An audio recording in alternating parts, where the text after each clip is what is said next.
ಲಕ್ಷ್ಮಿ ಅವಳ ಚಿಕ್ಕಮ್ಮ ಕಾವೇರಿಯನ್ನು ಮಾತಾಡಿಸಲು ಬಂದಿರುತ್ತಾಳೆ.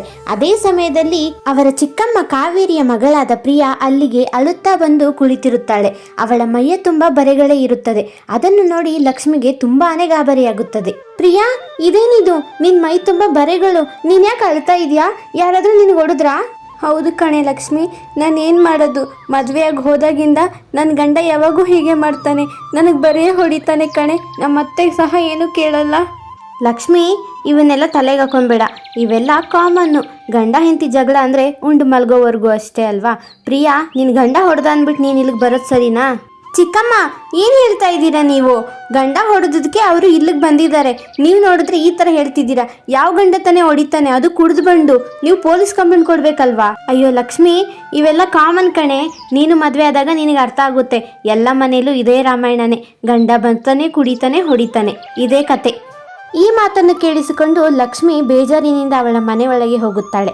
ಅಲ್ಲಿ ಅವಳ ತಾಯಿ ಮತ್ತು ಅವಳ ಅಜ್ಜಿ ಕುಳಿತಿರುತ್ತಾರೆ. ಅವಳ ಮನಸ್ಸಿನಲ್ಲಿರೋ ಪ್ರಶ್ನೆಯನ್ನು ಅವರ ಹತ್ರ ಕೇಳುತ್ತಾಳೆ. ಅಮ್ಮ, ನಾನು ಚಿಕ್ಕಮ್ಮನ್ನ ಮಾತಾಡ್ಸೋಣ ಅಂತ ಮನೆಗೆ ಹೋದಾಗ ಪ್ರಿಯಾ ಅಲ್ಲಿಗೆ ಬಂದ್ಲು. ಅವ್ರ ಗಂಡ ಅವಳಿಗೆ ಹೊಡೆದಾಕಿದ್ದಾನೆ ಅಮ್ಮ. ಮೈ ತುಂಬ ಬರೆಗಳು ಬಂದಿದೆ. ಚಿಕ್ಕಮ್ಮ ನೋಡಿದ್ರೆ ಕೇರೆ ಮಾಡ್ತಾ ಇಲ್ಲ. ಅಯ್ಯೋ, ಹೌದಾ ಮಗಳೇ? ಏನು ಮಾಡೋಕ್ಕಾಗುತ್ತೆ? ಈ ಗಂಡಸ್ರೇ ಅಷ್ಟೇ ಅಲ್ವಾ, ಕುಡಿದ್ಬಿಟ್ಟು ಬಂದು ಹೊಡಿತಾರೆ. ನಾವೇನು ಮಾಡೋಕ್ಕಾಗಲ್ಲಮ್ಮ.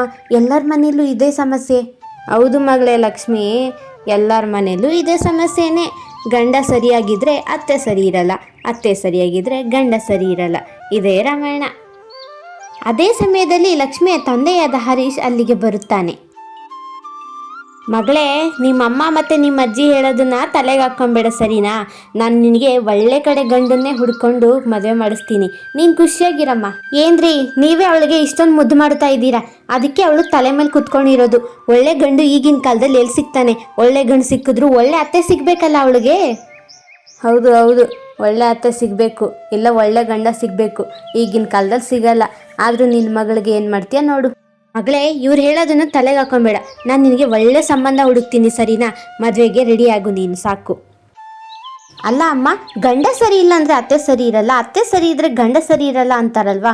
ಮತ್ತು ನಮ್ಮ ಮನೆಗೆಲ್ಲ ಚೆನ್ನಾಗೇ ಇದೆ ಅಲ್ವಾ ಅಮ್ಮ? ಹೇಳು, ನೀನೇ ಹೇಳು, ನೀನು ಚೆನ್ನಾಗಿದೆಯಲ್ವಾ ಇಲ್ಲಿ? ಲಕ್ಷ್ಮಿ, ಏನು ಹೇಳ್ತಾ ಇದೀಯ ನೀನು? ನಾನು ಸಹ ಹೊಸದಾಗಿ ಮದುವೆ ಆಗಿ ಬಂದಾಗ ನಾನು ಇದನ್ನೆಲ್ಲ ಅನುಭವಿಸಿದ್ದೀನಿ. ಇವಾಗ ಸ್ವಲ್ಪ ವಯಸ್ಸಾಗಿದೆ ಅವ್ರಿಗೆ ಅಷ್ಟೇ, ಸುಮ್ಮನೆ ಇದ್ದಾರೆ. ಏ ಯಶೋದಾ, ಎಲ್ಲೇ ಹೋದೆ? ನನಗೆ ಬಿಸಿ ಬಿಸಿ ನೀರು ತಗೊಂಡು ಬಾ, ಕುಡಿಬೇಕನ್ನಿಸ್ತೈತೆ. ಯಾವಾಗಿಂದ ಕರಿತಾ ಇದ್ದೀನಿ, ಬರ್ತಾಳ ಇಲ್ಲ ನೋಡು. ಇವಳು ಕಿವಿಗೆ ಬೀಳಲ್ಲ. ಕೇಳಿಸ್ಕೊಂಡ್ಯಾ ಲಕ್ಷ್ಮಿ, ನಿಮ್ಮ ಅಜ್ಜಿ ಆವಾಜ್ ಹಾಕೋದು? ಇವಾಗಾದರೂ ವಯಸ್ಸಾಗಿದೆ, ಸ್ವಲ್ಪ ಕಮ್ಮಿನೇ. ಮುಂಚೆ ಇನ್ನು ಯವ್ವನದಲ್ಲಿ ಇನ್ನೂ ಎಷ್ಟು ಆವಾಜ್ ಹಾಕಿದ್ರು ಹೇಳು ನನ್ನ ಮೇಲೆ? ಸರಿ, ಹೋಗ್ಬಿಟ್ಟು ಬರ್ತೀನಿ ಇರು. ಇವನ್ನೆಲ್ಲ ನೋಡಿ ಲಕ್ಷ್ಮಿಯ ಮನಸ್ಸಿನಲ್ಲಿ ಆಲೋಚನೆ ಹುಟ್ಟುತ್ತದೆ. ಅವಳಿಗೆ ಮದುವೆಯೇ ಮಾಡಿಕೊಳ್ಳಬಾರದು ಅಂತ ಮನಸ್ಸಿನಲ್ಲಿ ಯೋಚಿಸುತ್ತಾ ಇರುತ್ತಾಳೆ. ಲಕ್ಷ್ಮಿ, ನಾನು ನನ್ನ ಗಂಡನ ಮನೆಗೆ ಹೋಗ್ತಾ ಇದ್ದೀನಿ. ನೀನು ಆತರದಲ್ಲಿ ಯಾವುದೇ ನಿರ್ಧಾರ ತಗೊಬೇಡ ಕಣೆ. ಗಂಡ ಸರಿ ಇರಲ್ಲ ಅಂದರೆ ಅತ್ತೆ ಸರಿ ಇರಲ್ಲ. ಒಂದು ಸರಿ ಯೋಚನೆ ಮಾಡು. ನಾನು ಹೋಗ್ಬಿಟ್ಟು ಬರ್ತೀನಿ ಕಣೆ.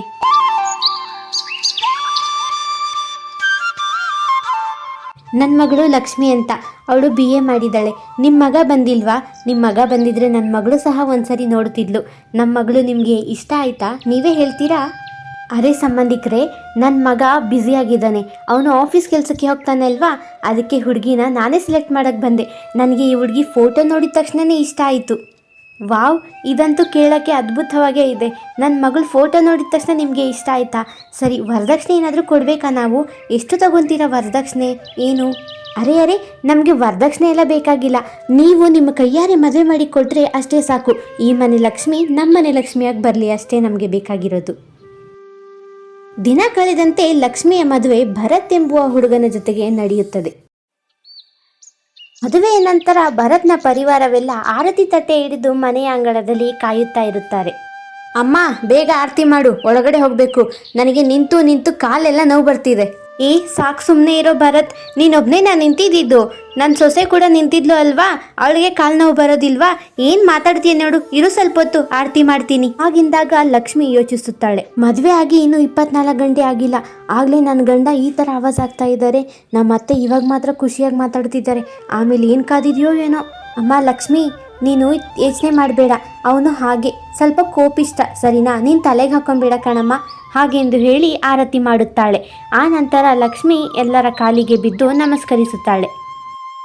ಲಕ್ಷ್ಮಿ ಅತ್ತಿಗೆ, ನಾನು ನಿಮ್ಮ ನಾದಿನಿ ಅಂತ. ನನ್ನ ಹೆಸರು ಲತಾ.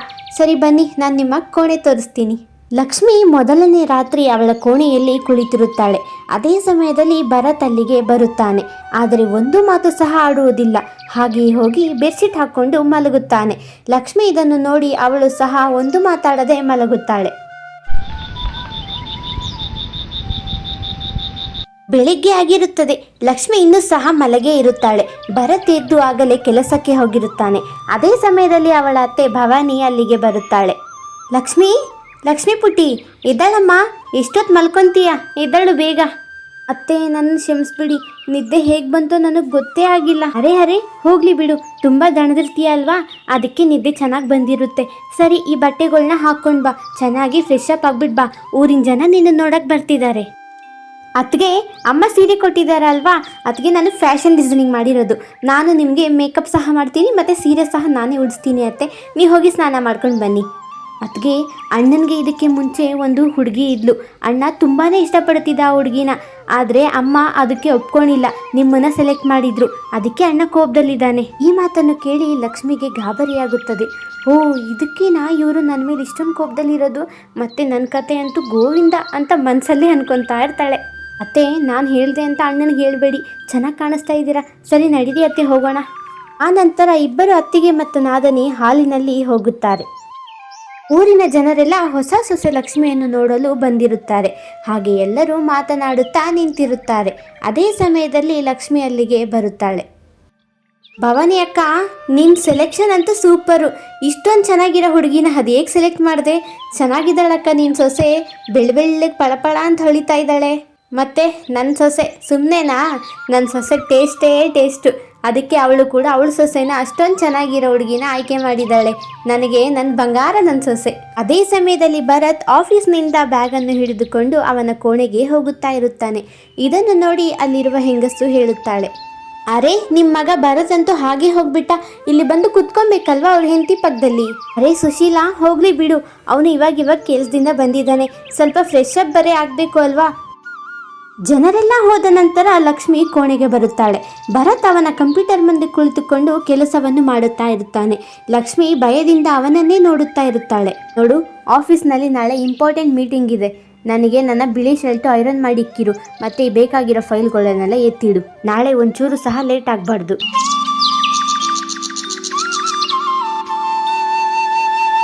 ಎಲ್ಲ ಕೆಲಸ ಆಗೋಯ್ತು. ಇದೇ ಅಲ್ವಾ ವೈಟ್ ಶರ್ಟ್ ಅವ್ರು ಹೇಳಿದ್ದು. ನಾನು ಇದನ್ನು ಐರನ್ ಮಾಡಿ ಇಕ್ತೀನಿ, ಅವ್ರಿಗೆ ಇನ್ನೂ ಖುಷಿಯಾಗುತ್ತೆ. ಹಾಗೆಂದು ಹೇಳಿ ಲಕ್ಷ್ಮಿ ಆ ಶರ್ಟನ್ನು ತೆಗೆದುಕೊಂಡು ಐರನ್ ಮಾಡಲು ಶುರು ಮಾಡುತ್ತಾಳೆ. ಅದೇ ಸಮಯದಲ್ಲಿ ಅವಳ ಅತ್ತೆ ಕರೆಯುತ್ತಾಳೆ. ಅವಳ ಅತ್ತೆ ಕರೆದಳೆಂದು ಅಲ್ಲಿಂದ ಹೊರಟು ಹೋಗುತ್ತಾಳೆ. ಐರನ್ ಬಾಕ್ಸ್ನ ಹಾಗೇ ಇಟ್ಟು, ಲಕ್ಷ್ಮಿ, ನಾನು ನಿನಗೆ ಒಂದು ಕೆಲಸ ಹೇಳಿದ್ದೆ, ನಿನಗೆ ಒಂದು ಕೆಲಸ ಸರಿಯಾಗಿ ಮಾಡೋಕ್ಕಾಗೋದಿಲ್ವಾ? ನಾನು ಬಿಳಿ ಶರ್ಟು, ಆಫೀಸ್ಗೆ ಲೇಟ್ ಆಗ್ತಿದೆ, ಮೀಟಿಂಗ್ ಇದೆ, ಸುಟ್ಟಾಕ್ಬಿಟ್ಟಲ್ಲೇ ನೀನು. ಮಗನೇ ಭರತ್, ಸಾಕು, ಸುಮ್ಮನೆ ಇರೋ. ಸೊಸೆ ಮೇಲೆ ರೇಗಾಡಬೇಡ. ಅವಳಿಗೇನು ಗೊತ್ತಿತ್ತು, ನಾನು ಕರೆದೆ ಅಂತ ಅವಳು ಬಂದ್ಲು. ಇದೊಂದೇನ ಶೆಲ್ಟ್ ಇರೋದು, ಹೊಸ ಶೆಲ್ಟ್ ತೊಗೊಂಡ್ರೆ ಆಯಿತು ಬಿಡು.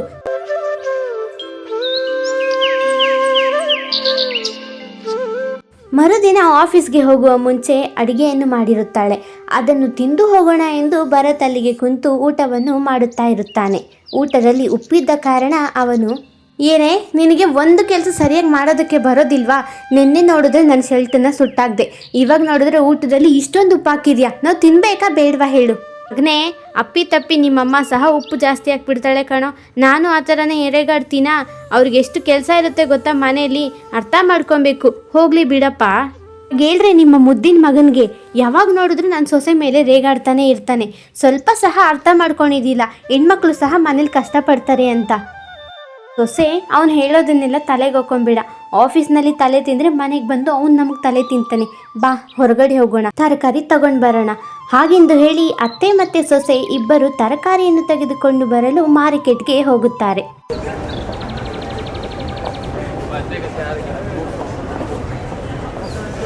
ಬೇಕಾಗಿರುವ ಎಲ್ಲ ತರಕಾರಿಗಳನ್ನು ತೆಗೆದುಕೊಂಡು ಅತ್ತೆ ಸೊಸೆ ಮತ್ತೆ ಮನೆಗೆ ಹಿಂತಿರುಗುತ್ತಾ ಇರುತ್ತಾರೆ. ಅದೇ ಸಮಯದಲ್ಲಿ ಅವಳ ಗೆಳತಿಯರು ಸಹ ಅಲ್ಲಿಗೆ ಬರುತ್ತಾರೆ. ಭವಾನಿ ಮತ್ತೆ ಇವತ್ತು ಅಶ್ವಿನಿ ಮನೆಯಲ್ಲಿ ಗಲಾಟೆ ಆಗಿದೆ ಕಣೆ. ಜೋರಾಗಿ ಅವ್ರ ಅತ್ತೆ ಸಹ ಬೈತಾ ಇದ್ಲು. ಇಷ್ಟು ದಿನ ಅವ್ರ ಗಂಡ ಮಾತ್ರ ಕುಡಿದು ಬಂದು ಹೊಡಿತಿದ್ದ, ಇವಾಗ ಅವ್ರ ಅತ್ತೆ ಸಹ ಬೈತಾ ಇದ್ದಾಳೆ. ಹೌದಾ, ಇವಾಗ ಅವಳು ಸಹ ಕೈ ಮಾಡೋದನ್ನು ಶುರು ಮಾಡಿದಾಳ. ಇವಕ್ಕೆಲ್ಲ ಒಂದು ಪಾಠ ಕಲಿಸ್ಬೇಕು ಕಣೆ. ಹೀಗೆ ಬಿಟ್ಟರೆ ಇದು ಕಾಮನ್ ಅಂತ ಅನ್ಕೊತಾರೆ. ನಡೀರಿ ನಾವಲ್ಲಿಗೆ ಹೋಗೋಣ. ಇಷ್ಟು ದಿನ ಮಗ ಬಂದ್ಬಿಟ್ಟು ಅವ್ರ ಸೊಸೆಗೆ ಅಷ್ಟೊಂದು ಟಾರ್ಚರ್ ಇದ್ದ, ಇವಾಗ ನೋಡಿದ್ರೆ ಅವಳು ಸಹ ಶುರು ಆಗ್ಬಿಟ್ಟಿದ್ದಾಳೆ. ಏನು ಮಾಡೋಣ, ನಡೀರಿ ಫಸ್ಟ್ ಇದನ್ನು ಹೋಗಿ ತಡೆಯೋಣ. ಹಾಗೆಂದು ಹೇಳಿ ಎಲ್ಲರೂ ಅಶ್ವಿನಿಯ ಮನೆ ಕಡೆಗೆ ಹೋಗುತ್ತಾರೆ.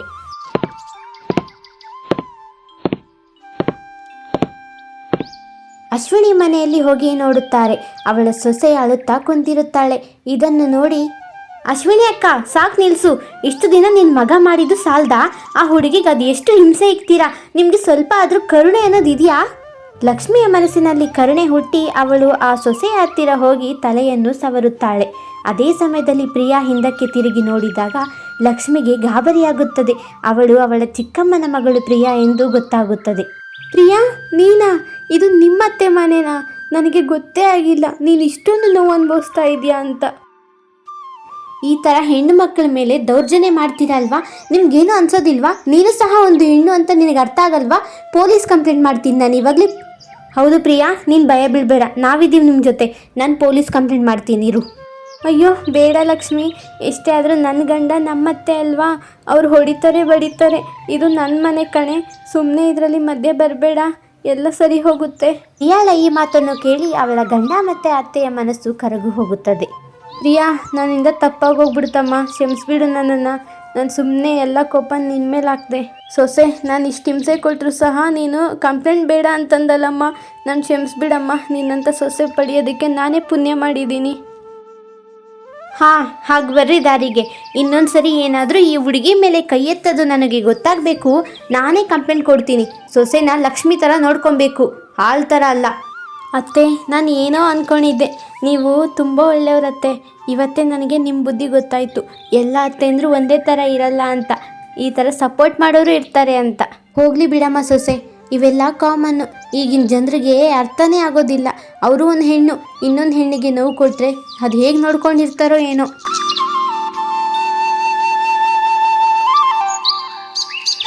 ಲಕ್ಷ್ಮಿಯ ಮನೆಯಲ್ಲೂ ಸಹ ಪ್ರತಿದಿನ ಭರತ್ ಏನಾದರೂ ಒಂದು ಜಗಳವನ್ನು ಹಾಡಿದರೆ ಸಾಕು, ಅವಳ ಅತ್ತೆ ಭವಾನಿ ಬಂದು ಅವಳಿಗೆ ಸಮಾಧಾನ ಮಾಡುತ್ತಾ ಇರುತ್ತಿದ್ದಳು.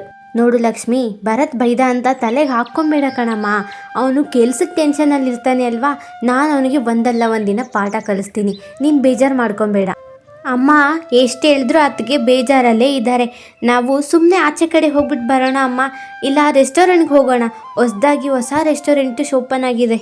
ಇಲ್ಲ ಲತಾ, ನೀವು ಮತ್ತು ಅತ್ತೆ ಹೋಗ್ಬಿಟ್ಟು ಬನ್ನಿ, ನಾನು ಎಲ್ಲಿಗೂ ಬರಲ್ಲ. ನನಗೆ ಬೇಜಾರಾಗ್ತಾ ಇದೆ, ನಾನು ಎಲ್ಲೂ ಬರಲ್ಲ. ನೀವು ಹೋಗ್ಬಿಟ್ಟು ಬನ್ನಿ, ನೀವೇ ತಿನ್ಬಿಟ್ಟು ಬನ್ನಿ, ನನಗೇನು ಹಸಿವಿಲ್ಲ. ಲಕ್ಷ್ಮಿ, ಇದಂತೂ ಜಾಸ್ತಿ ಆಯಿತು.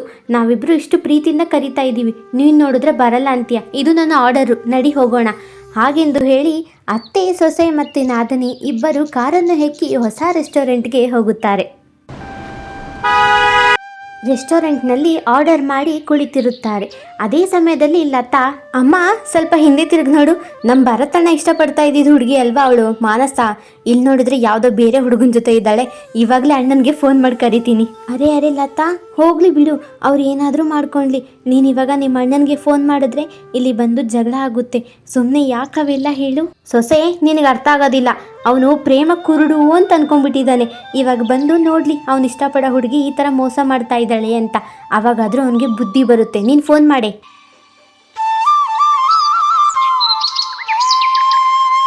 ನೋಡಣ್ಣ, ಸುಮ್ಮನೆ ಕರೆಯೋದಕ್ಕೆ ನನಗೇನು ಹುಚ್ಚ?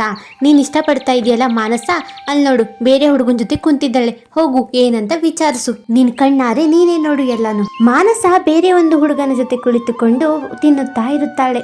ಅದೇ ಸಮಯದಲ್ಲಿ ಭರತ್ ಸಹ ಅಲ್ಲಿಗೆ ಬರುತ್ತಾನೆ. ನಿಜ ಹೇಳು, ನಿನ್ನನ್ನು ಮದುವೆ ಆಗ್ತೀಯಾ? ರಾಹುಲ್, ಇದೆಂಥ ಪ್ರಶ್ನೆ ಕೇಳ್ತಾ ಇದೆಯಾ ಹೇಳು.